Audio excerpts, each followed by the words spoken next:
तो भगवान ने कहा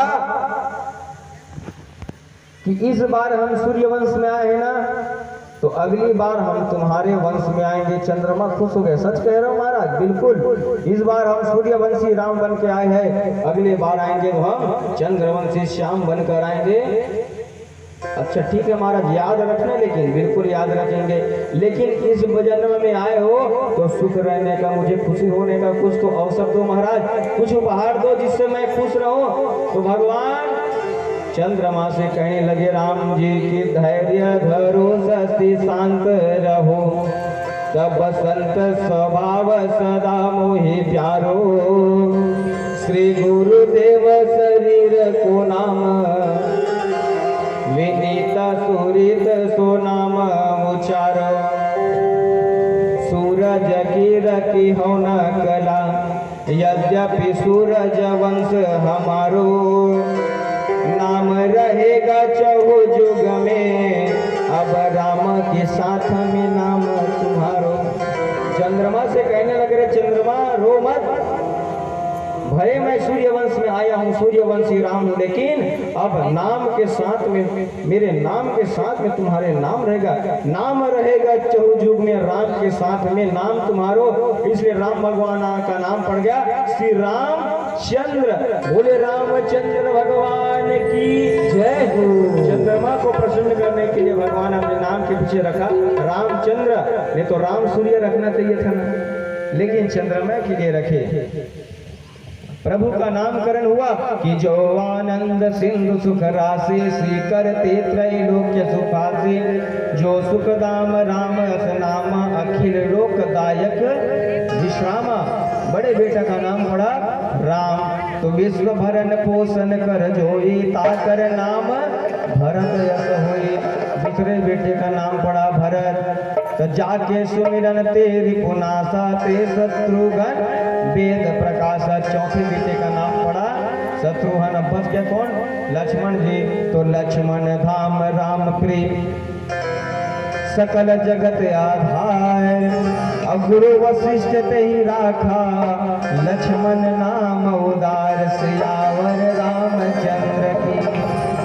चारों भैया का नामकरण होगा, चारों भैया धीरे धीरे बड़े हो गए। भगवान का यज्ञोपवीत संस्कार हुआ और प्रभु पढ़ने के लिए कहाँ गए? गुरुकुल। तो अल्प गुरु गृह गए पढ़न रघुराई, गुरु गृह गए परम गीत नाई, गुरु गृह गए पढ़न रघुराई।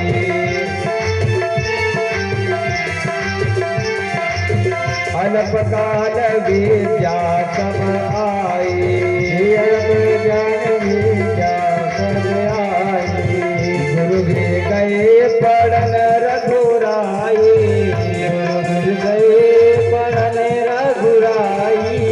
अल्प काल विद्या सब आई, अल्प काल विद्या सब आई, अल्प काल विद्या सब आई, अल्प ज्ञान सब आई। भगवान पढ़ने के लिए गुरुकुल गए और अल्प काल विद्या सब आए। भगवान को साक्षात भगवान है, तो अल्प काल में ही ज्ञानी बन गए, पढ़कर आ गए। और विश्वामित्र जी यज्ञ कर रहे थे, और यज्ञ में मारीच और सुबाहु यज्ञ का तहस नहस कर रहा था। विश्वामित्र यज्ञ का अग्नि जलाते थे, घी डालते थे, मारीच सुबाहु पानी डाल डाल कर बुझा देता था। तो किसके पुत्र है विश्वामित्र? गाधी का। गाधी तनय। तो विश्वामित्र सोचने लगे कि गाधी तनय मन चिंता व्यापी, और हरि बिन मरई न निशिचर पापी। ये बड़े निश्चर है, पापी है मारीच सुबाहु, इसको कोई नहीं मर सकता, ये भगवान के बिना मरने वाले नहीं। लेकिन भगवान राम का जन्म हो चुका है, तो उसको बुलाने के लिए चले गए। तो विश्वामित्र कहाँ गए? राजा दशरथ के पास। और जैसे राजा दशरथ ने सुना, मुनिया गमन सुना जब राजा,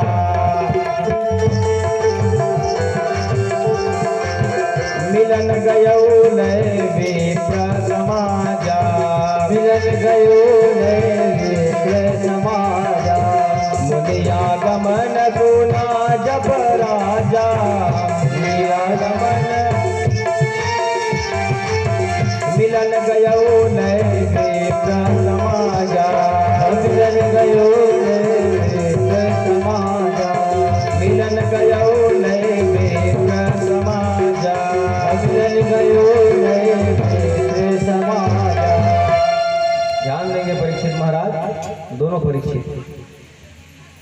विश्वामित्र जी पहुंच गए राजा दशरथ के पास राम लक्ष्मण को मांगने के लिए। तो मुनि आगमन सुना जब राजा मिलन गयो नए विप्र समाज। ब्राह्मणों को लेकर राजा दशरथ विश्वामित्र के स्वागत के लिए गए। स्वागत सत्कार किया, प्रणाम किया, आसन देकर बिठाया, विविध प्रकार के भोजन कराया विश्वामित्र को राजा दशरथ ने। अब जब विश्वामित्र प्रसन्न हुए तब राजा दशरथ पूछा कि केहि कारण आगमन तुम्हारा, कहूँ सो करतन लावऊं बारा। हे मुनिवर, आप मेरे घर पधारे, अहो भाग्य मेरा, लेकिन आपके आने का क्या कारण है महाराज? आज्ञा दीजिए, मैं आज्ञा का पालन करूंगा। तो विष्णु बोलने लगे कि असुर समूह सतावहि मोहि, असुर समूह सतावहि मोहि, मैं नृपजाचन आयहु तोहि, मैं नृपजाचन आवहु तोहि, असुर समूह सतावहि मोहि, असुर सतावहि आवहु तोहि, मैं नृपजाचन आयहु तोहि, मैं नृपजाचन आवहु तोहि। कहने लगे कि असुर समूह सतावहि मोहि, और मैं नृपजाचन आयहु तोहि। हे राजा दशरथ, मैं यज्ञ करता हूँ ना तो बड़े बड़े असुर मारी सुबाहु मेरे यज्ञ को विध्वंस करते हैं। तो मैं आपसे मांगने के लिए आया हूँ। क्या मांगने के लिए आया हूँ महाराज? सहायता। कौन सा सहायता? विश्वामित्र कहने लगे अनुज समेत देहु रघुनाथा, अनुज समेत देहु रघुनाथा, अनुज समेत देहु रघुनाथा,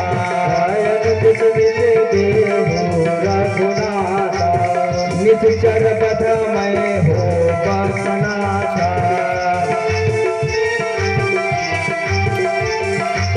निश्चर बध मैं हो बसनाथा। हे राजा दशरथ, अनुज समेत देहु रघुनाथा, निश्चर बध मैं हो बसनाथा। मैं राम लक्ष्मण को लेने के लिए आया हूँ। ये दोनों भाई को मुझे दे दो, ये दोनों भाई जाकर मारी सुबाहु को मारेंगे, मेरा यज्ञ का कल्याण हो जाएगा, मेरा यज्ञ सफल होगा। राजा दशरथ रोने लगे। महाराज विश्वामित्र, आपने मांगा सोच समझ कर नहीं मांगा। चौथे पन में मुझे 4 बेटा मिला है, जिगर का टुकड़ा है, और राम लक्ष्मण को मांग कर ले जा रहे हो। और कुछ मांग लो, जो मांगोगे वो मिलेगा। क्या क्या दे सकते हो?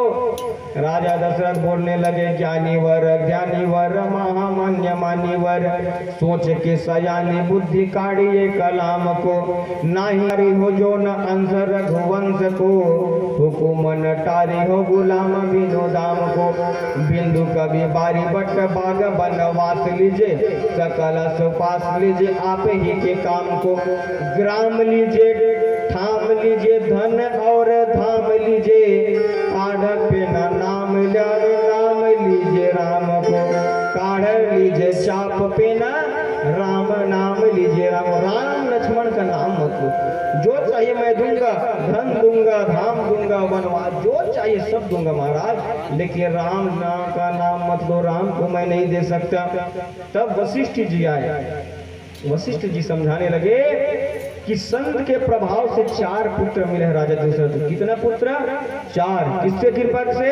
संत की कृपा से। और आज एक संत ही मांगने आए हैं। कितने मांग रहे हैं? 2। समानता है कि नहीं? अरे 2 4 मिला है, 2 को ले जा रहे तो ले जाने दो। समझाया, मान गए। अब राम लक्ष्मण जी को लेकर विश्वामित्र आगे बढ़े। राम लक्ष्मण ने कहा, विश्वामित्र जी आप यज्ञ कीजिए, हम आपकी यज्ञ की रखवाली करेंगे। यज्ञ होने लगा।